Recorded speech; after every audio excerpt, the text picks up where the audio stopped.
ఈ వీడియోలో ఒక అద్భుతం మీకు కనపడుతుంది, చూసి నమస్కారం చేసుకోండి. మొన్న శ్రీలంక నుంచి తెచ్చినటువంటి అష్టసిద్ధి రుద్రాక్షలు చివరికి వచ్చేసేయడం వల్ల మళ్ళీ ఆర్డర్ పెట్టి కొన్ని రుద్రాక్షలను తెప్పించాం. ఆ రుద్రాక్షలు స్వామివారి యొక్క పాద సింధూరం ఈరోజు ఉదయమే మన దగ్గరికి చేరుకున్నాయి.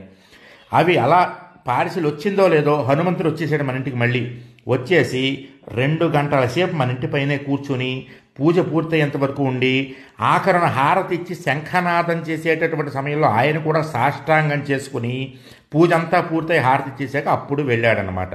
అది చూసి నమస్కారం చేసుకోండి. జయం.